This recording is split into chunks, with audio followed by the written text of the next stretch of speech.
So thank you, Robert Rooks, for being the scholar that you are and the scholar that you will become. Now, to introduce Arthur Flowers, whom y'all are already hearing, right?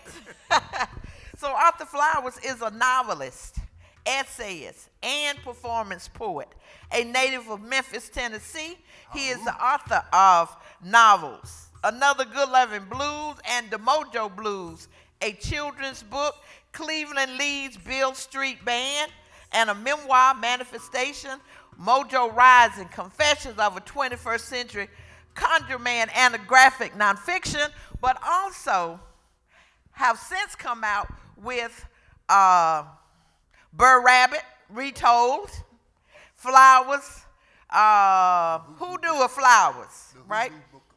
The Hoodoo Book of Flowers, which have come out. We only have a few of Arthur Flowers' books, too, that we purchased to give out. Our bookseller was not able to get more. So the lucky 1, 2, 3 of you will be able to get a copy, a signed copy of books. But I will certainly say, go to Amazon, go someplace.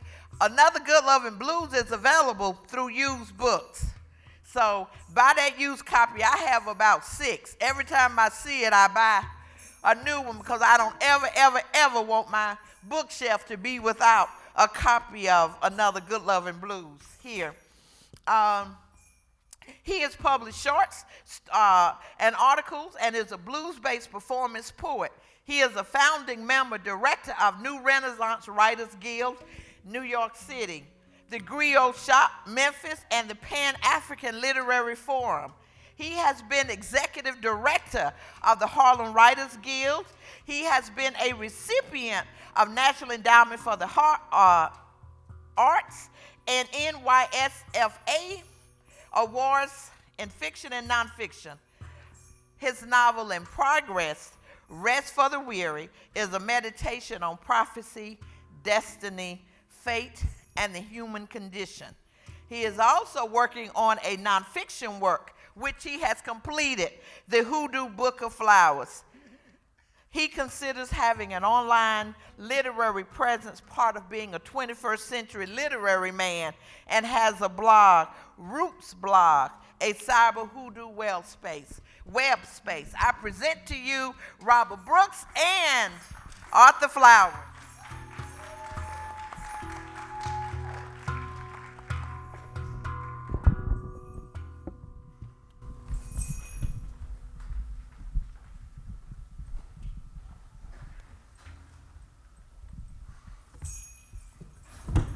I'm ready when you are, though. All right, can we be heard? Okay. Well, Professor Flowers, how are you today? Let's see. Okay, I'll bring it a little closer. Retired Professor Flowers. All right, retired Professor You Flowers. can call me Arthur. Arthur, if that will be it. Or Brother Flowers. Or Brother Flowers, I like that as well. Homeboy. Homeboy. Oh, okay. Okay. You're going to hear too much of me now. Okay, so this semester in Dr. Bess Montgomery's class was my first time reading one of your works. And so just in doing some research, I'm gonna slide this over just a touch. You had noted in the movie Dune, this idea of having game that's projected 100, 200 years into the future. Let's say 1,000. 1,000 years into the future. And when I read that, it made me think about our people during their enslavement and the prayers that they projected out into the universe for us as a form of prophecy. Mm-hmm. And so, for our people, I think Henry Louis Gates has mentioned this, it was so much death in the Civil War. And so black people are free at this point, at least, out of their chains. Mm-hmm. And so as you get these many black churches that are developing, Protestant, well, more so Methodist for black folks, the Baptist route, you also get this rise in hoodoo. But you're not gonna really hear much about your Pascal Beverly Randolphs and other types. And so I'm noticing there's so much hoodoo that takes place in everyday black life, but we're still afraid of it. So if that's breaking the wishbone while we eating chicken at dinner with our families, that's a form of hoodoo. And so could you speak to the unique relationship that we have to hoodoo as black Americans, particularly Southern black Americans? Well, hoodoo is the indigenous, and you'll have to, I've been having trouble speaking, so. But hoodoo is the indigenous African American spiritual system. When Africans were brought to the Americas, okay, let me even back up. It's part of a family of Afro-spiritual traditions in the Americas. You got candomblé down in Brazil, you got Santeria in Lucumi, you got Obia, you got, voodoo. And they are fusions of Catholicism and African religions. Voodoo is a fusion of Catholicism and Fan. Santeria is a fusion of Yoruba and Catholicism. Candomblé is Congo. And hoodoo is also mostly Congo-based. Now, when the Africans were brought to the Americas, they were not allowed to practice their religion. So they hid it in Catholicism, which is also Catholicism is also a traditional polytheistic. So they were able to put the African gods in the saints, and which is why you had Santeria. And as far as the masters were concerned, they were worshiping the saints, but they were actually worshiping the African gods. Now, in the Americas, we were not allowed to practice, Toby. No Kunta Kinte is Toby. And we were not allowed to practice African traditions in the Americas. No drum, no nothing. Whereas in the rest of the Americas, they were able to keep it up because they had Catholicism to hide it, whereas here, Catholicism was not strong enough to hide it. Okay, so when Africans were brought here, they had two spiritual practitioners. They had the priests and they had the sorcerers. The priests were severely repressed because they were above ground. The sorcerers were already underground. They were already subversive. All of the slave rebellions up until Nat Turner were African-based, using African organizing principles. And then Nat used Christianity as the organizing principle for his rebellion. So the sorcerers became the point of resistance to to Africans being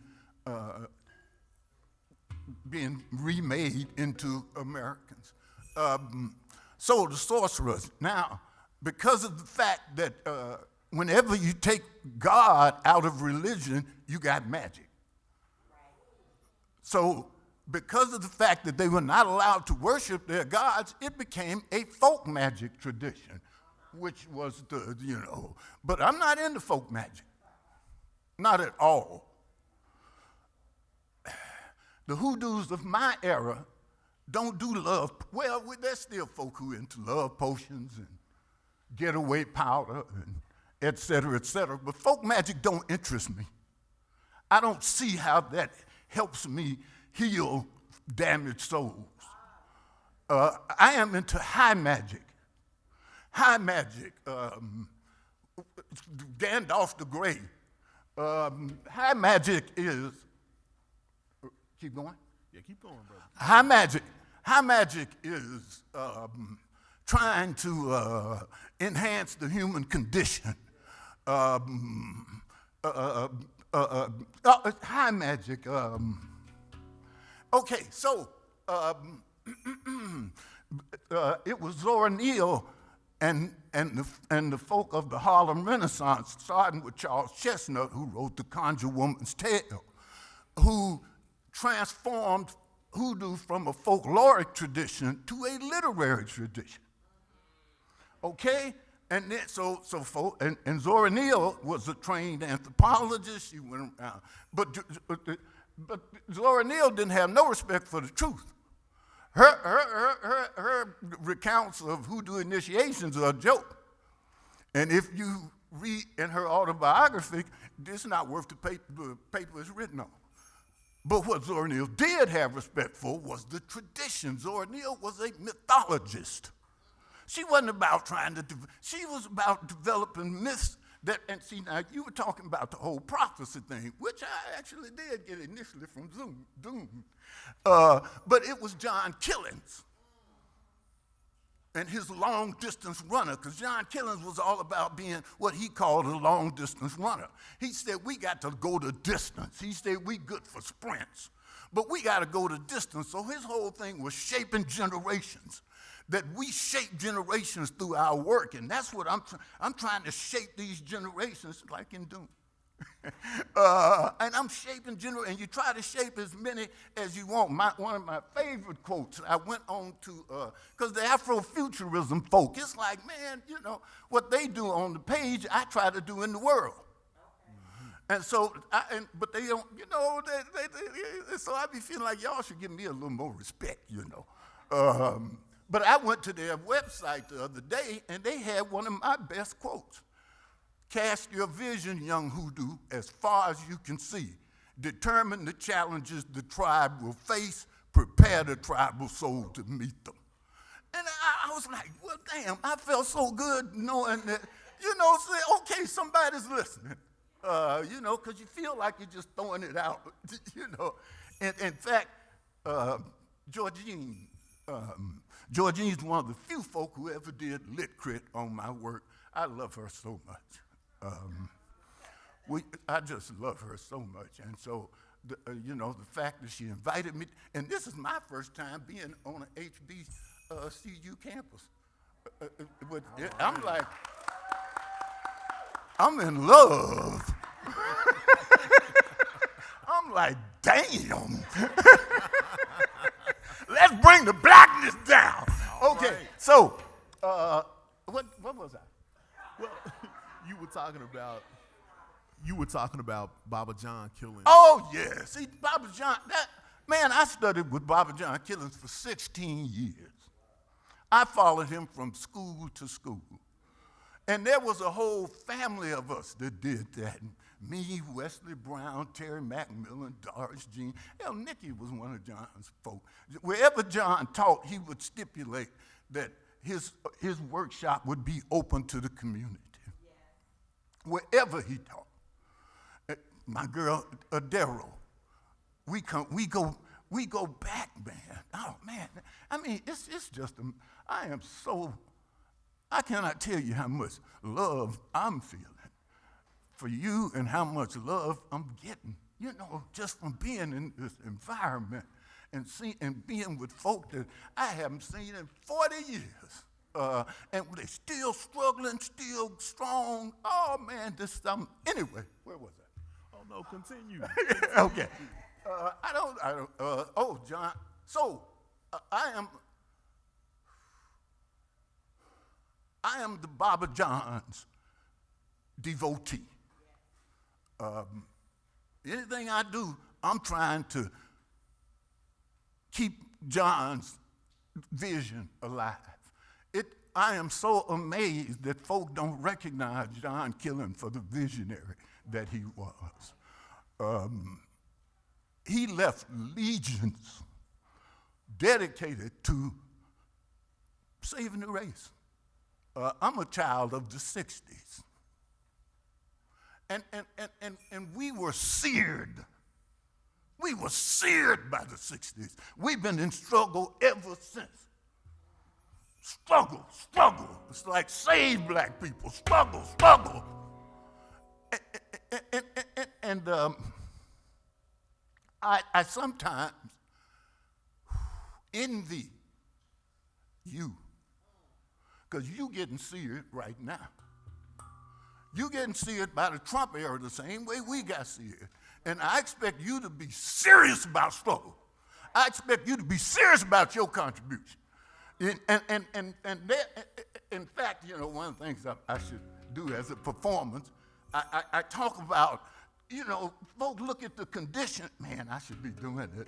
Folks look at the condition of the world today and you despair.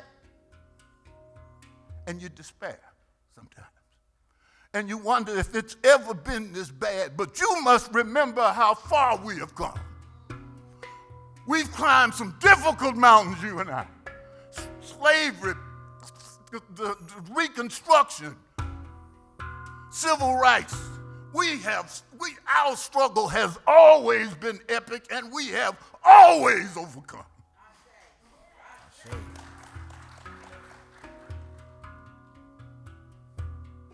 I am Flowers of the Delta Clan, flowers in the line of Achilles.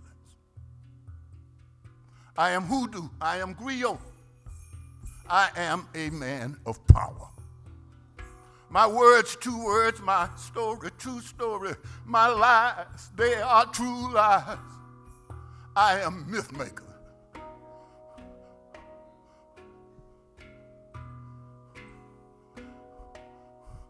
And we have gathered here this evening in the name of the word.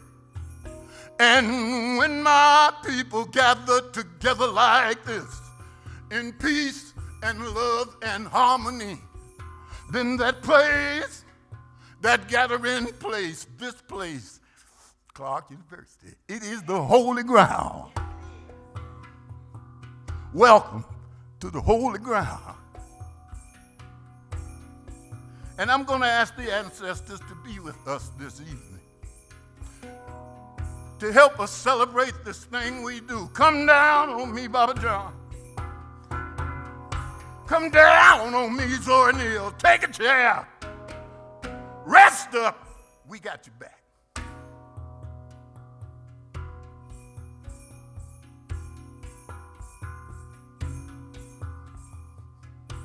It is I, Ricky Doc Trickmaster, come to call you firstborn. You who walk first on 2 feet, humanity's living ancestors and God's true chosen. Should not the first be the last? Listen, firstborn, to the gifts of Ricky Doc, and I will give you a mission greater than your adversity. I will give you a destiny. I will give you power. Power. I will give you power. I ask that you be the great and glorious people you were meant to be, the illuminated children of the sun. You look at the condition, I'm going to have to do it anyway. You look at the condition of the world today, and you wonder sometimes if it's ever been this bad.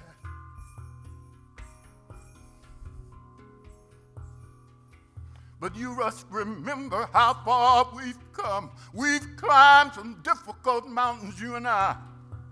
Our struggle has always been epic, and we have always overcome. I hope you leave here this evening renewed and refreshed in the struggle of life. I want you to check your troubles at the door. We're going to wash your troubles away.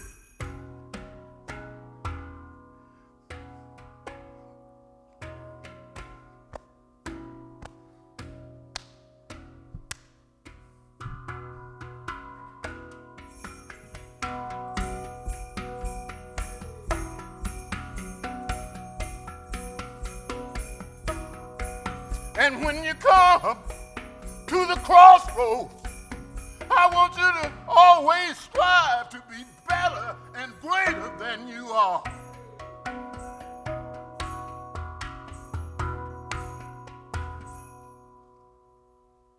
I think think I'm gonna do a little quick Brother Rabbit story. All right. So, in the Brother Rabbit corpus, there are no women. Brother Fox, Brother Bear, Brother Wolf, Brother. The only woman of any agency in the entire Brother Rabbit corpus is Mammy Bammy Big Money, the witch rabbit, who stays in Dismal Swamp. Microphone. Mammy Bammy Big Money is the only woman of any agency in the Brother Rabbit stories. So when I tell Brother Rabbit stories, not only do I come up give the sisters some play, but the sisters get the best parts. So this is the story of Brother Rabbit and Sister Beetle.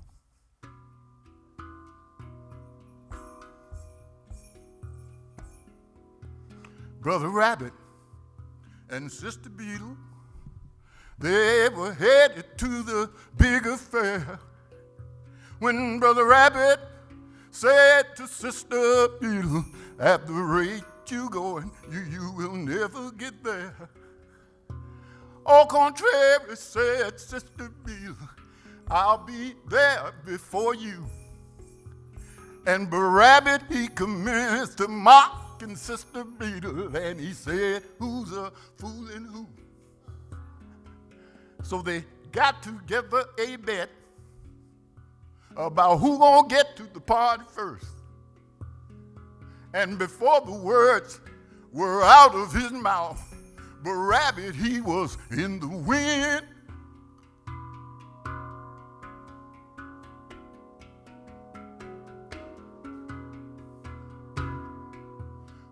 But when he got to the party, Sister Beetle was already there. How did you do that, Sister Beetle? Asked the rabbit. Tell me, what did you do?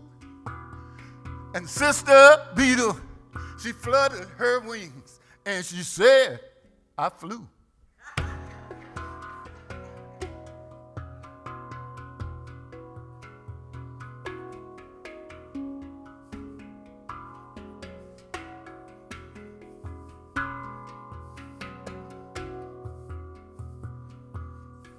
I didn't know, said the rabbit.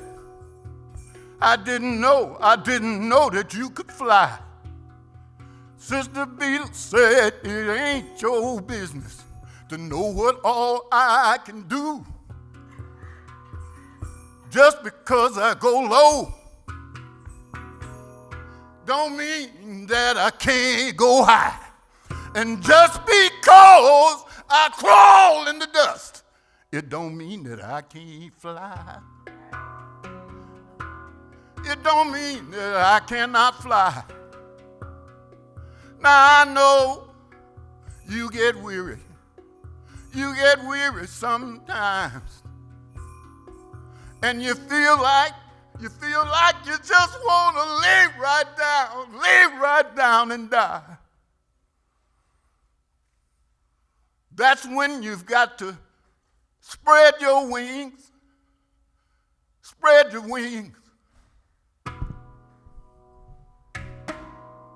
Spread your wings. Bless you. Spread your wings. Spread your wings. Oh, spread your wings and fly. Spread your wings. So the next time that you find yourself in trouble, I want you to remember what the old blues doctor said. Every goodbye, it ain't gone. 'Cause you're sick, it don't mean you're dead. And trouble don't last. Trouble don't last. Trouble don't last always. I hope you leave here this evening renewed and refreshed in the struggle of life. May your days be full of passion, and may your lives be full of grace. serve many generations. Oh, may God's blessings be, blessings be, blessings be, blessings, blessings,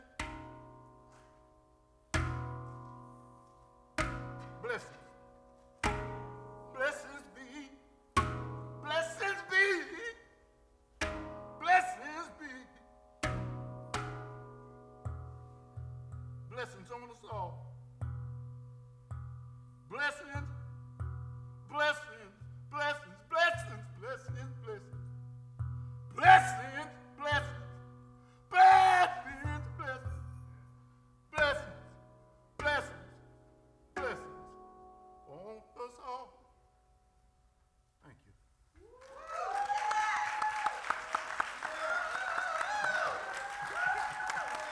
My shit talking.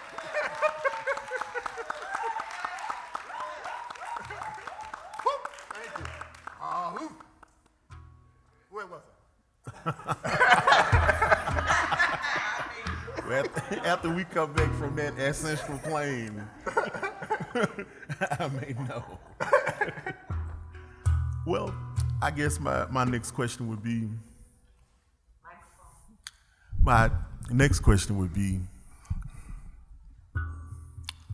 what do you foresee for the modern hoodoo person here in the States? Oh, well, okay. Once again, okay. I am trying to position hoodoo, high hoodoo, as the prophetic tradition of the African traditional ATRs, African traditional religions. 'Cause I noticed in your work you mentioned that with the other spiritual systems, hoodoo is kind of otherized. It's minimized in its seriousness. Well, yes, even the ATRs don't take hoodoo serious. They think we still, black cat bones. Everybody. When folk hear hoodoo, they think in slavery time hoodoo. Folk hoodoo. Black cat bones and getaway powder and all that stuff. But practitioners, in fact, I got a buddy, Mama Houdon, who the closest thing I know to a hoodoo queen, and we were talking about the appropriators, who swear they the authentic hoodoos now. Excuse me, a bunch of other folk. And we were talking about it, and Mama Houdon say, well, the problem is that they doing the hoodoo they have read about. But by the time it's written down, we've moved on. This is a living tradition. So I'm trying to position hoodoo as the prophetic tradition of the African, because, boy, I'm about to talk truth to the people. Anywhere in the world that you got black folk, they on the bottom of their respective society. Everywhere. We can't blame everywhere on nobody but ourselves. Somehow we have to transform ourselves and transform the weaknesses that have crippled us in global competition into strength. We have to work the tribal soul. We have to empower and heal the tribal soul. And that's what hoodoo is about now. And by positioning ourselves as the prophetic tradition, ATR doesn't have any power over us anymore. They can't tell us, well, the gods, fuck. Go ahead, brother. Go ahead. Speak your truth. No, the gods don't allow that. The God, oh man, don't, get out of my face. And as African Americans, we were shit. Oh, excuse me. It's all right. We are proud. We are proud. And we feel like we have, you're talking about the magical Negro. Basically, what I want to do is set black, okay, I believe that that wow, the burning issue is which cultures will survive and shape the generations of the future and which ones will die out. And African American culture is capable of dying out. We are just as dysfunctional as we are empowered. And which way is it going to go? Right? Basically, I am trying to give African American culture a vision of themselves as a people of power and purpose. I'm trying to, now the problem, of course, so basically I'm trying to set them up as a chosen people. Now the problem with the chosen people scenario is chosen people pathologies. You see that happening in Gaza now.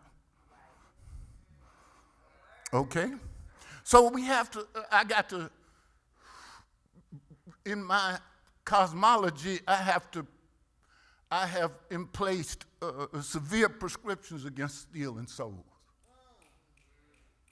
Folk like me, we have to be careful. I used to take souls for experimental purposes. I'm a conjurer. I'm a sorcerer. And commanding souls is part, I'm a spirit doctor. In order to heal souls, I have to be able to grasp them. And when you work in souls, your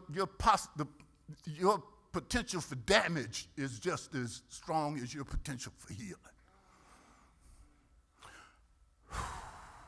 So we are trying to set it up not only as the prophetic tradition, but living by the code of spiritual workers. And the same as the artist code and the griot's code. If you don't live by the code and serve, you're going to lose your power. You lose your power. Somebody give me another cue. So the importance of being initiated. You were initiated under Baba John killings. Others out here who haven't been initiated, I'm assuming that's where the ancient hoodoo doesn't really have quote unquote any initiation. It's quote, the hoodoo has been very eclectic. Basically, folk do what they want to do. Almost every hoodoo I know has a different practice. And there is, I've got students that I'm training, but I wouldn't say that they had to go through any initiation. But they know of the code. Oh, heck yeah. Okay. I don't take on anybody. The Baba John in 16 years never charged me a dime. In the MFA program that I taught for 25 years, we paid them to be part of that program. Oh, wow. It's not about who can pay you. It's about who you want to work with. It's about who you believe in, who you trust to do right by. If somebody come be, I'm going to give you $400 if you train me. It's like, yeah, fuck you. I don't know you. Convince me I should train you. And it ain't about the money. And a lot of hoodoos is about the money. And that's part of, we trying to marginalize that whole, about, I'm more, to give me all the money you got in your pocket. I forget what the question, I'm kind of absent-minded. Well, no. I made the statement about being initiated, and you clarified it about a code. Right. No, hoodoo doesn't really. In fact, that's one of the reasons I didn't go ATR, because I'm not lying on the floor for nobody. And I don't want nobody lying on the floor for me.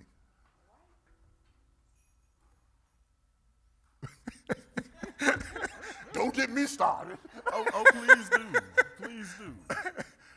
Oh, no, that's basically it. I feel hoodoo is trying to establish its relationship to ATR like the Sufis have with Islam, in it but not under it. We're the mystical tradition, and I'm trying to establish it as the prophetic tradition. I believe in,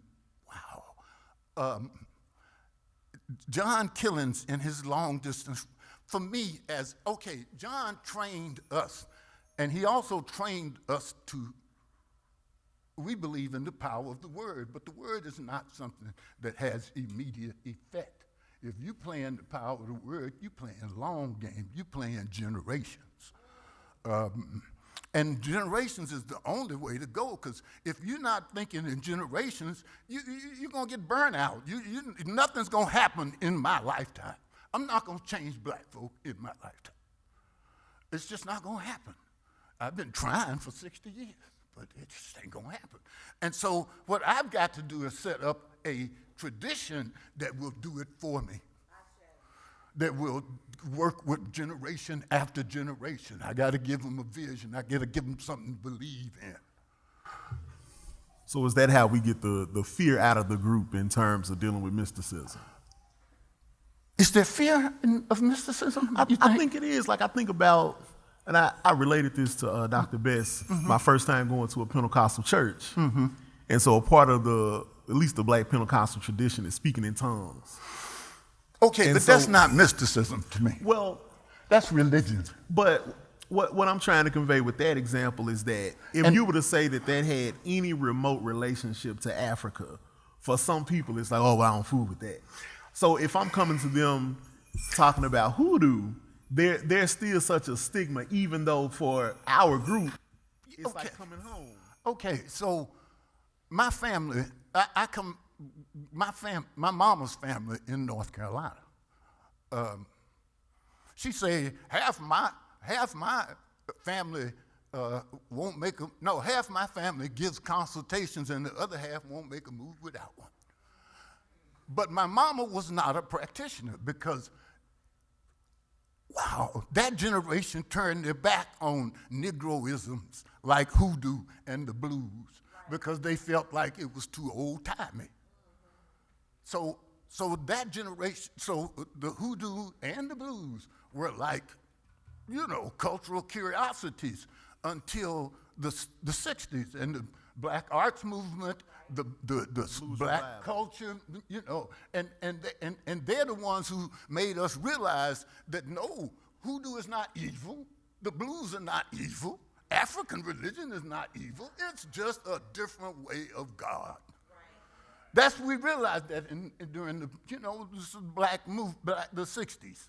And it's just a different way. And not only did it resurrect hoodoo and brought it back into the culture as a vibrant, dynamic force, but it made us, those of us who were paying attention, understood that no, African religion is not evil. It's just another way of God. And see now, you've got two different ways of religion. You've got the ecstatic religion and you've got meditational religions. And ecstatic religion is, the Pentecostal. Right. You get to God by, you get to God. You get to a different, and then you got the meditative religions. Now, I'm going with meditative because I believe in meditation. The reason that I am magical, mystical, and mythical today is because of deep meditation. And I am magical, mythical, and mystical. Because, there was a time when I was really deeply into it. These days, I'm kind of like you. So now, yes, there are folk, I'm going to call them civilians, who still not comfortable with the African. But we are, all of us here, well, not all, but we understand.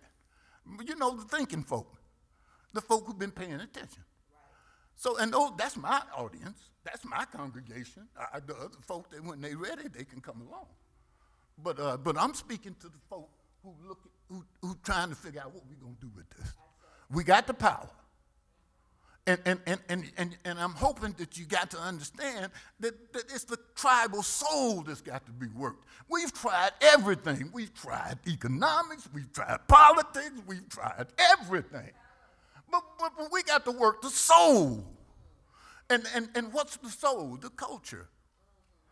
You work the soul through the I often use the example of Mumbo Jumbo by Baba John Killings, by Ishmael Reed, Uncle Ish. And Mumbo Jumbo transformed my generation.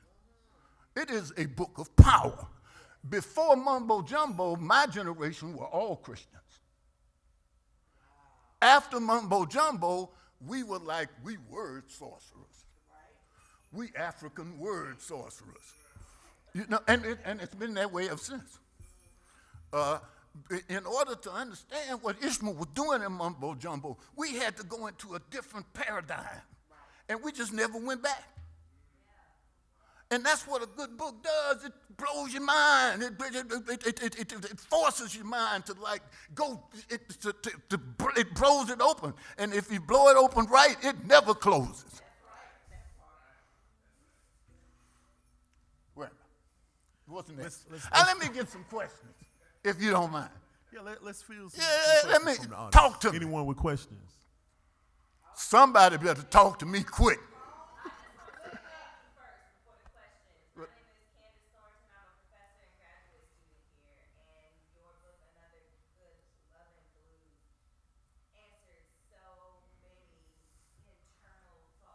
Well, thank you.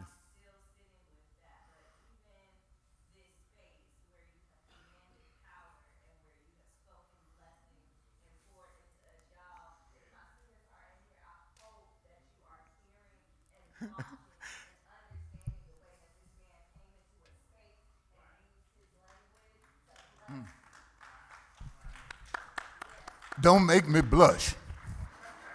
It's not a pretty thing. Thank you, sister. Okay, now if I don't get a question, then I feel like I haven't done anything. Somebody gonna give me a question. There you go.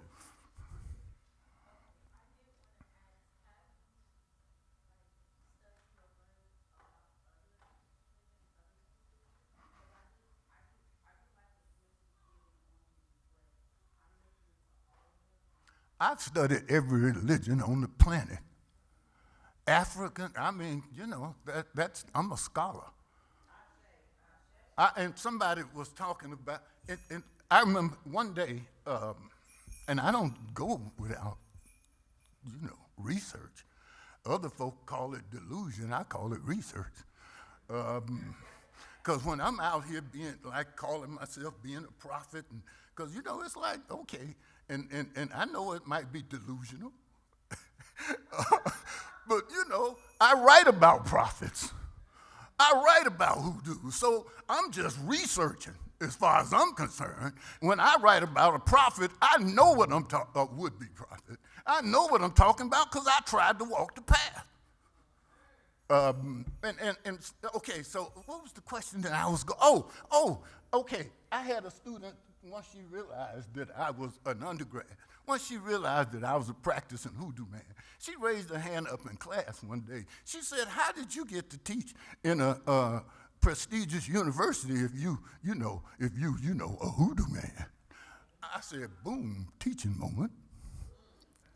And it was like, you thinking about folk magic or maybe stage magic, pulling rabbits out the hat. I'm a high magician, and high magicians have always been scholars.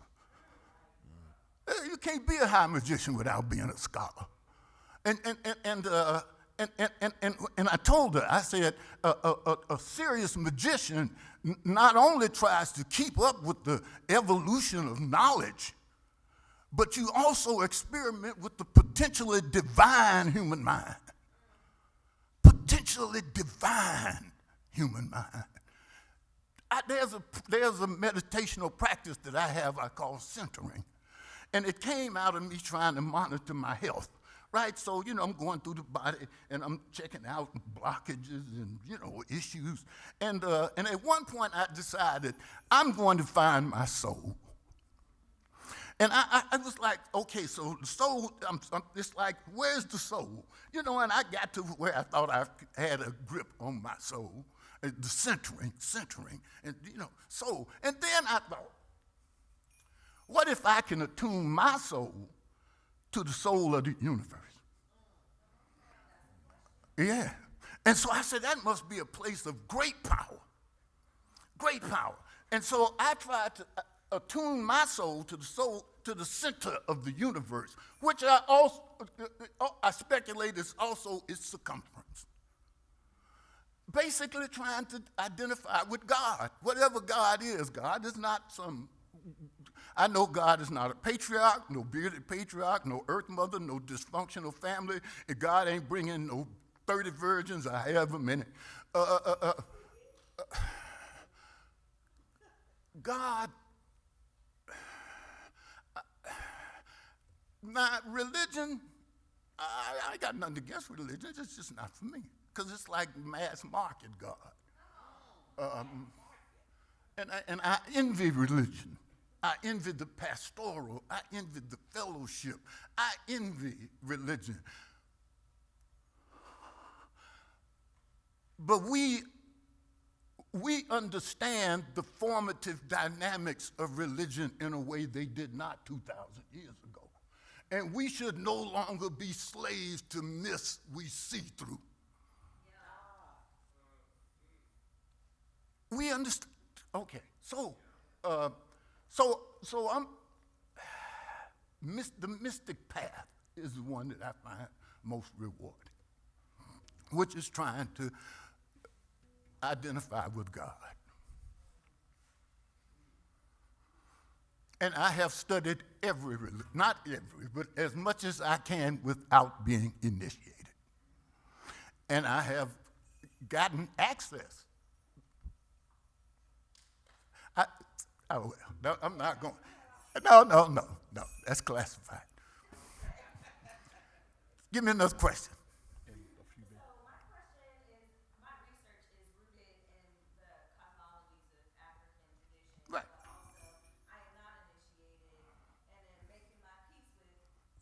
Right. But my question to you, because you made a statement about Afrofuturism, and I write about Afrofuturism as a vessel or as a cultural technology for us to write ourselves into existence. Cultural technology. Let me write that down.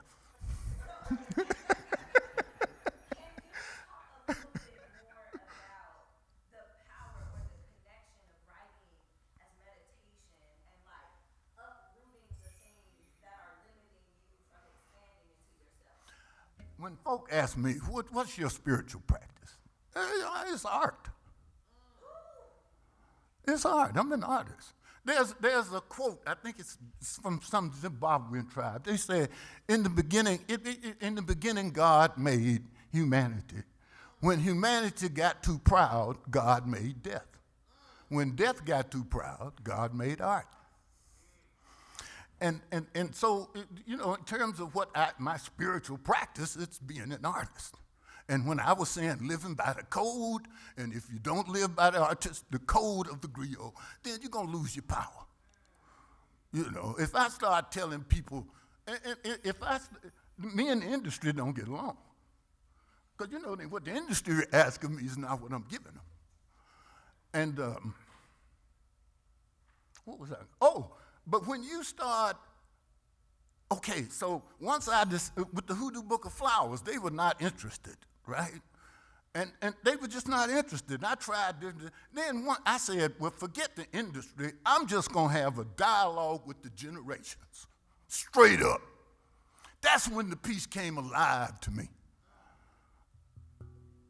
And then when the Hoodoo Book of Flowers, I didn't give to the industry. I did that myself.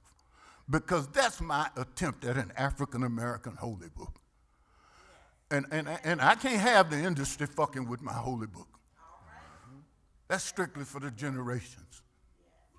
What was your question? I just want to know, can you talk about Afrofuturism and writing? Yeah. I mean, writing is wow. Like I just said, well, I didn't say it, but writing, oh man, I love being a writer. Let me just give a quick boost for that. If anybody in here is thinking about the literary life, I cannot tell you how much I love being a writer. I love being a writer with all my soul and heart. It's just satisfied me. I'd be crazy now. That probably shouldn't use the word crazy, but I'd be really, I'd be in trouble if I hadn't found the literary life. And when like when I was saying,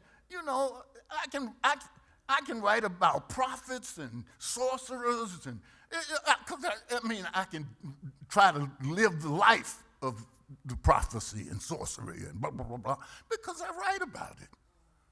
And it is through writing that I clap things that the world becomes clear to me. Not only the world, I become clear to me. I have become a big booster of the memoir.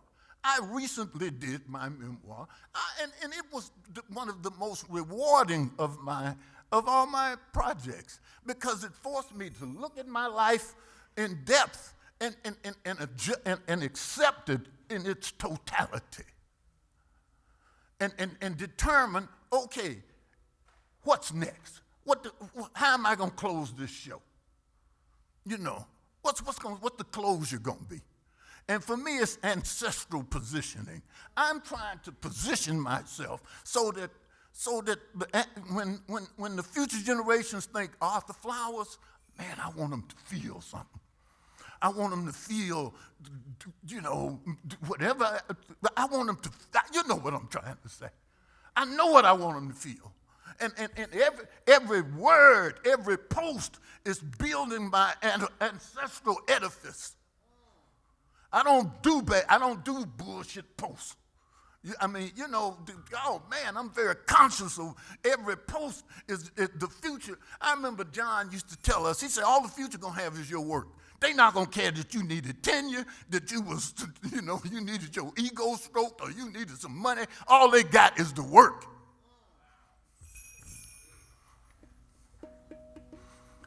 Oh God, y'all gonna get me emotional up in here.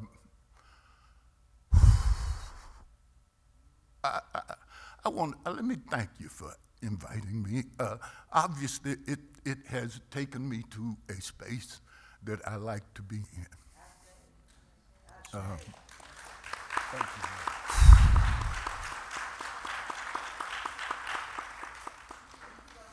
You said this is your first time on an HBCU campus. Well, yeah. Right. All these beautiful black students, many of whom are on their cell phone, being enslaved to something else. That's all right. As opposed to their what is it that you are wanting them to take? What is it that you see when you look at them in terms of the possibilities and the future? And what is it that you are wanting them to take from your words today? Well, I've spoken on it. Now I'll speak. One, I hope you leave here renewed and refreshed in the struggle of life. I hope you feel healed and empowered, when you get in, when you can't find yourself in struggle, I hope you kind of remember, oh yeah, Flowers said that I should be going ahead and taking care of business, the moja. Okay, so or shalabungo. Okay, so now in terms of generational, I spoke on it. A lot of folk are like, man, the world the world is in such bad shape, and black people are in such bad shape, and we are under,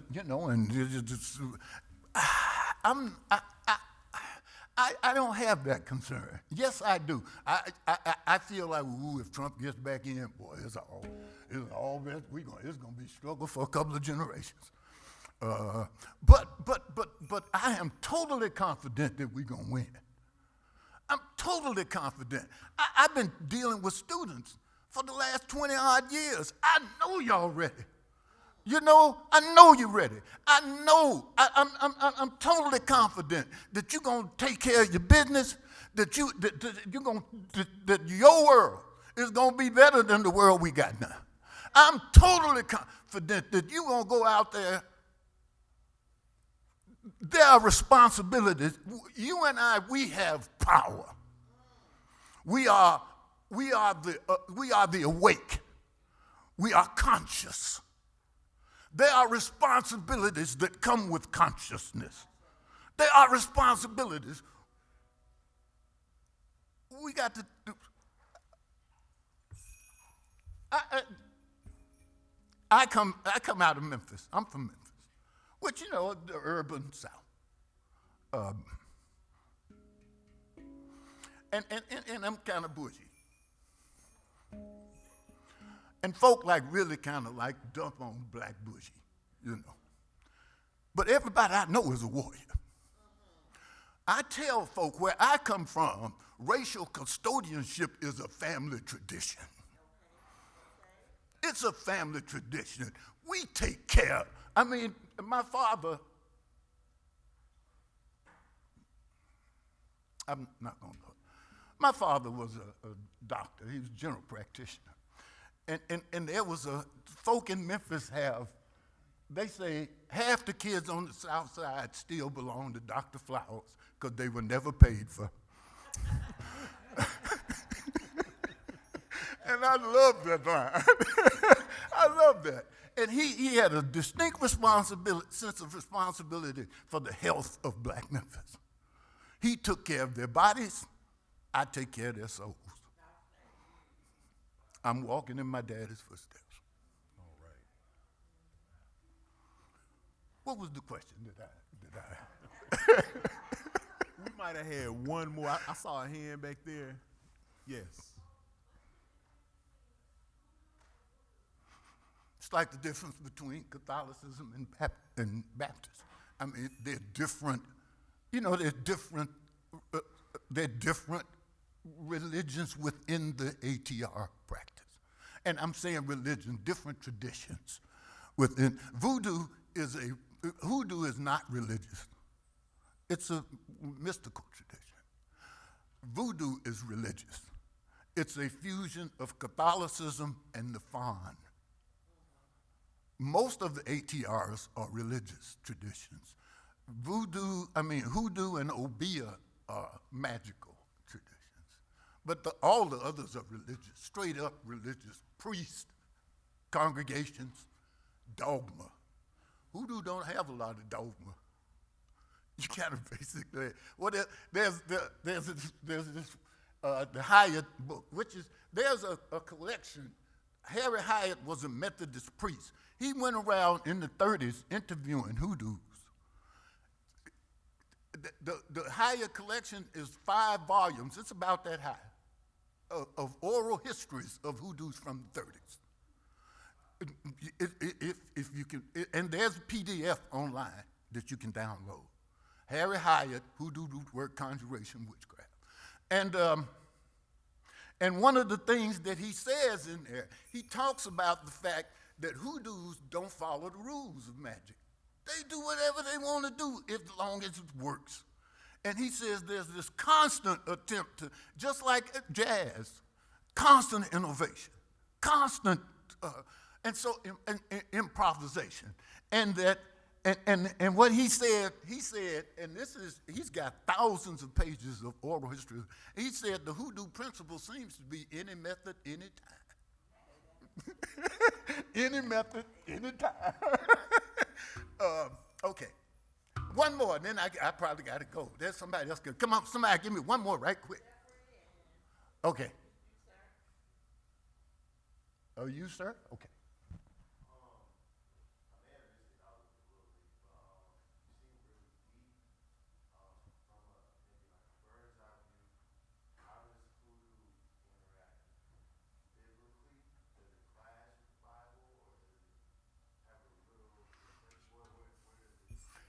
Okay, one of the things that I'm trying to do is position hoodoo as one of the world's great ways, right?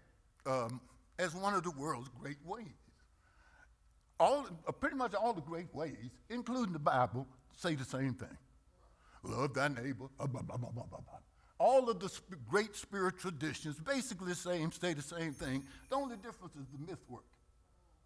And the Bible's myth work is the Bible's myth work. which, we have ingrained so much that we think of it as reality, but it's myth work, and not very good myth work.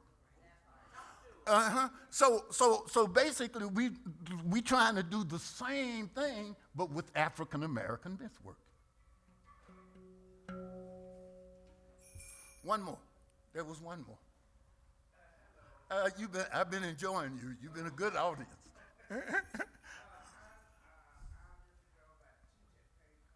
Mm-hmm.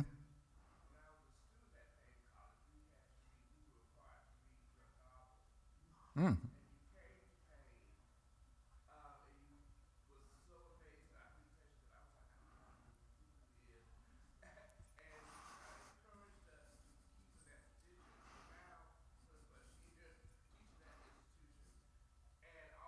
Mm. Huh.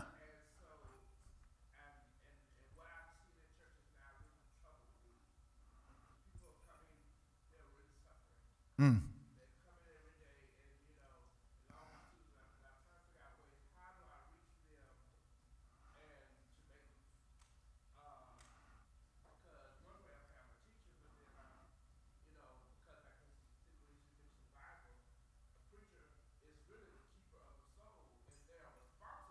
Right. Mm. Right.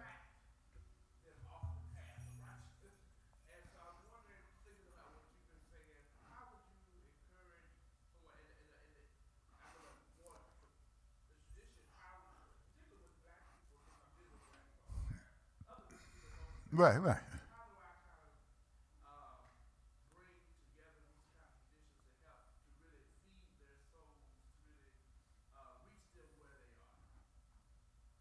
You're probably better at that than I am, man, to be truthful. Like I said, I envy straight religion.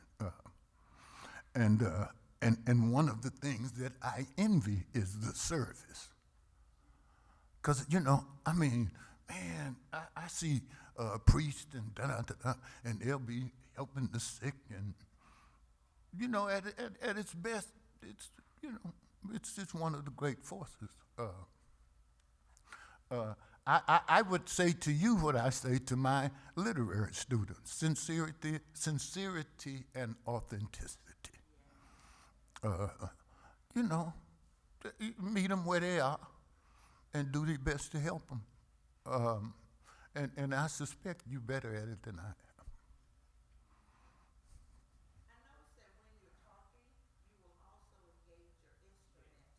It's hard for me not to, because I'm very much into being a griot. I'm very much into the griotic, and the reason I like this is that I can talk while I do it. And if I were performing, I'd probably have done it the whole 45 minutes, because I like being able to talk because like I said, I want to get to a point where I'm doing meditation and putting the audience. I want to put you all in a meditative state. And I hope you leave here this evening. The thing about me, and you said he's a performance poet. No, I'm a performance artist. And the thing about being and I'm going to get you. But the thing about being a performance artist is that I used all of the tools of African American culture. I sing the blues, I tell stories, and I play music. All those things are designed to go straight to the African American soul, past the word. And wherever I go in the world, all I got to do is pull out my instrument, and I can. That answered you? I love you. Okay. And that one too.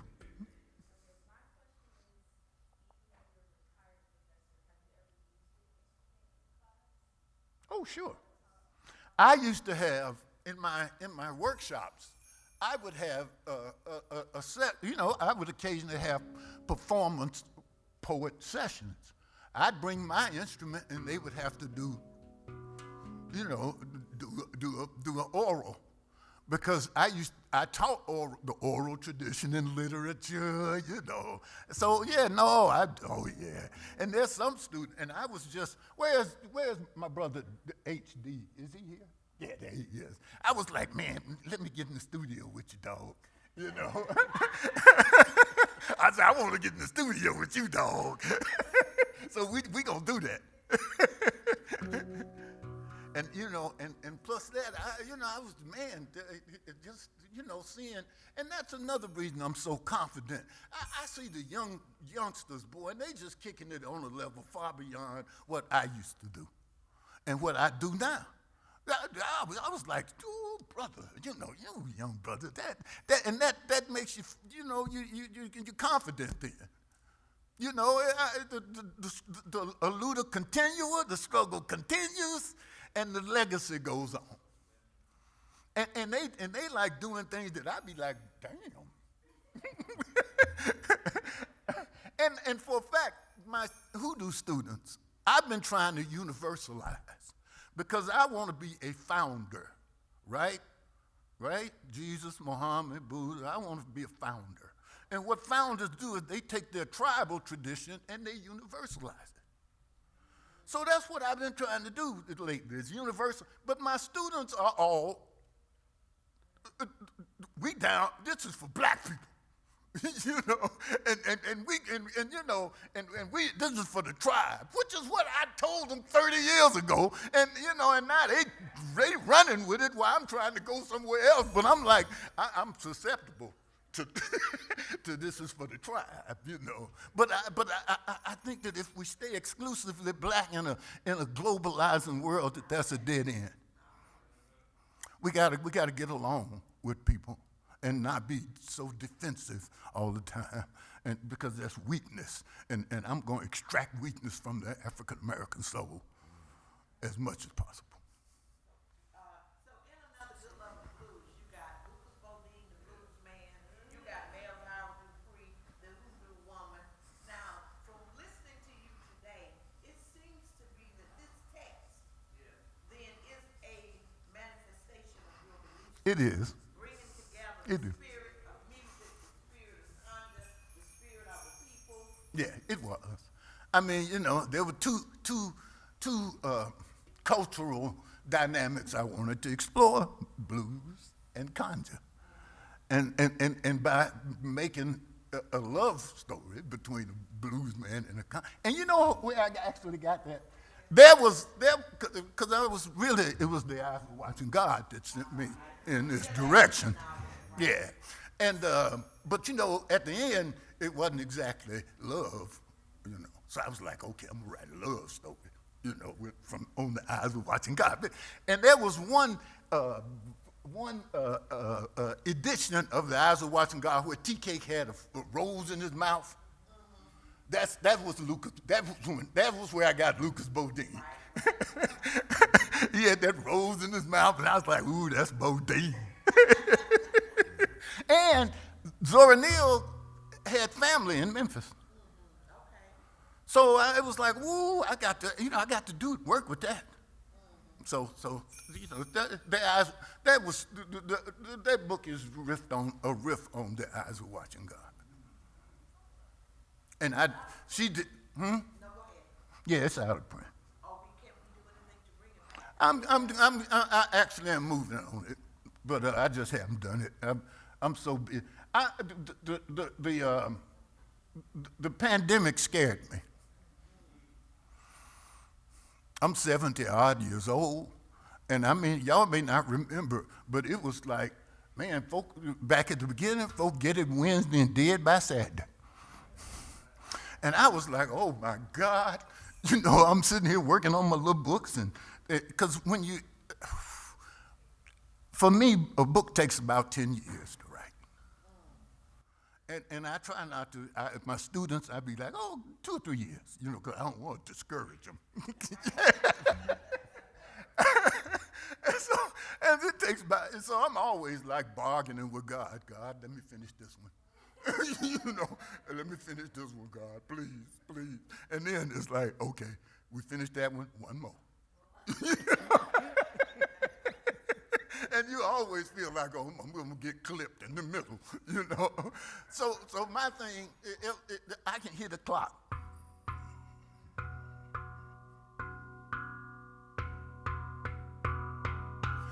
can hear it, you know, and I know that my shelf life is limited. And even if, I'm not even afraid of death as much as I'm afraid of losing my chops. Because writers lose their chops at a certain point, and you're the last one to realize what you're doing ain't what you used to do. I remember when it happened to John, and we would be like, John, maybe it's time to write your autobiography. But he didn't want to do that because he felt like that meant it was over. But it was over anyway. And it's a tragedy that John Killings did not leave us his story.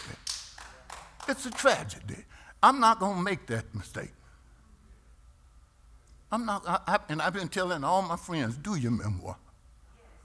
Do your memoir, please, because I found it so rewarding. Oh well, okay, I know that I'm.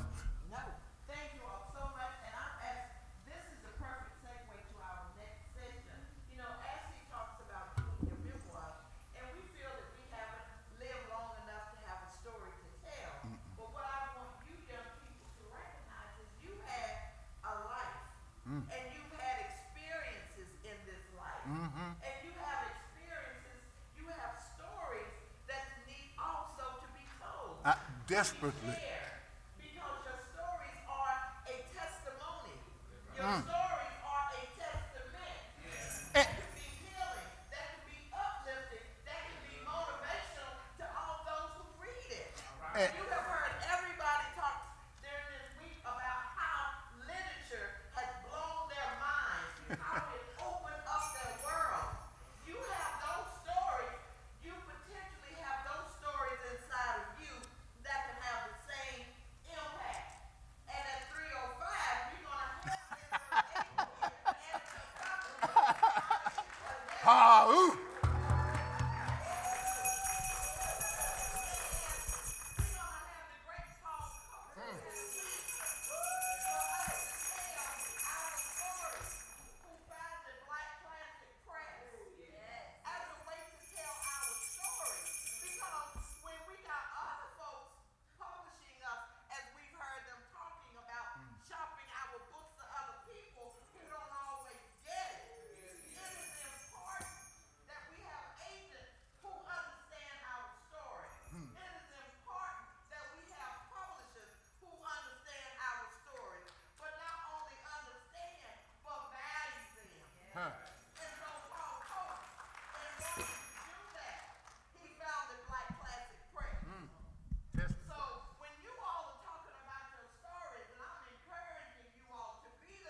Ah, how much, what's my time factor? About 5 minutes? Yes. Let me do a quick. Okay. I'm going to do another Brer Rabbit, I guess. Oh, you know what I should do? I'm going to go old school. My original, the original performance artist that I modeled myself after was Oscar Brown. So, and my first performance pieces were Shine and The Signifying Monkey. And I don't know if y'all know, they're toast and they're classics. Which one do you want, Shine or The Signifying Monkey? Said the signifying monkey to the lion one day, there's a great big elephant down the way. And he's talking, I'm sorry. Y'all hear Oscar Brown, don't you? And he's talking, I'm sorry to say, about your mama in a scandalous way. He talked about your mama and your grandma too, and he didn't show too much respect for you. Now you wasn't there, and I sure am glad, 'cause what he said about your mama made me mad. mad. The lion said, yeah, well, I'll fix him. I'll tear that elephant limb from limb. So he jumped through the jungle with the mighty roar. Took off like a shot from a 44. He found that elephant where the tall grass grows and said, man, I come to punch you in your long nose. But the elephant looked at the lion in surprise. He said, perhaps you better pick on somebody your size. But the lion didn't listen. He made a pass. The elephant smacked him down in the grass. He whipped that lion for the rest of the day. I still don't see how the lion got away. But he dragged on off more dead than alive. That's when that monkey started his signifying jive. The monkey said, ooh-wee, what is this beat up mess I see? Is that you, lion? Man, do tell, elephant whipped your head to a fare well. He gave you a beating that was rough enough. You supposed to be king of the jungle, ain't that some stuff? Big overgrown pussycat, don't you roar. I'll hop down there and whoop your head some more. But the monkey got to laughing and he jumping up and down his foot and missed the limb and he plunged to the ground. The lion was on him with all 4 feet, gonna grind that monkey in the monkey burger meat. But the monkey looked up, he had tears in his eyes. He said, please, Mr. Lion, I apologize. He said, please, Mr. Lion, please let me go. I'll tell you something that you really need to know. But the lion was pissed, right? The lion said, oh, hell no. The lion said, oh, hell no. The lion said, monkey man, you so jive. If you and your monkey children want to stay alive, up in them trees is where you better stay. And that's where they been to this very day. Said, signifying monkey, stay up in your tree.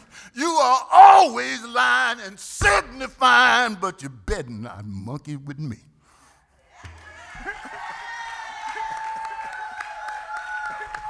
Thank you. Do shine. Y'all don't know about shine?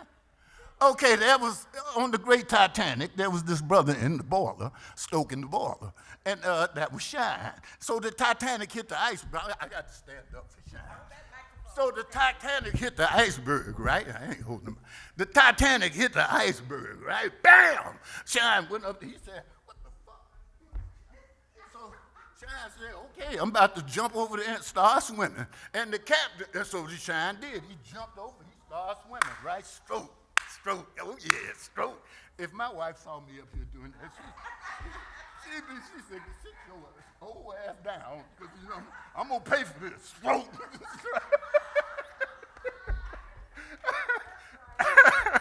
Oh yeah, tonight I'm up here. Oh.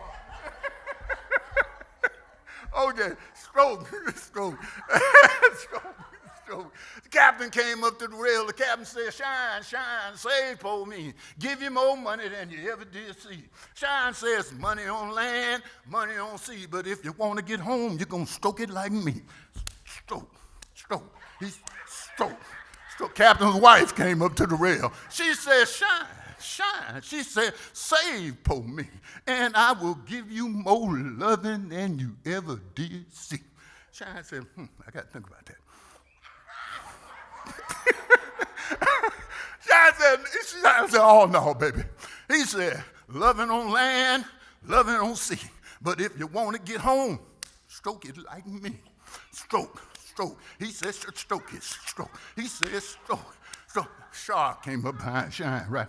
Shark said, dog meat.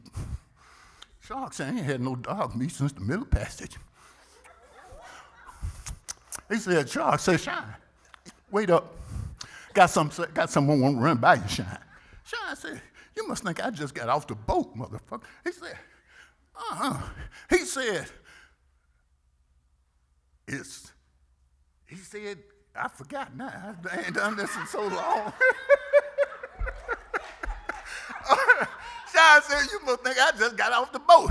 He said, oh, hell no, ain't gonna be no, wait up a minute. And so Shine started stroking hard, right? Stroke, stroke, stroke, stroke, stroke, stroke. And the shark said, okay then, no more Mr. Nice Shark, I'm gonna bite your ass. And the shark, and Shine said, oh, bullshit. And the shark, and after a while the shark said, Damn, Shine, you swim real fine. But if you miss one stroke, your ass is mine. And Shine said, it's fish in the ocean, fish in the sea. Ain't none of these fishes gonna outswim me. And when the news of the great Titanic got to Harlem, Shine was eating a shark sandwich. Shine.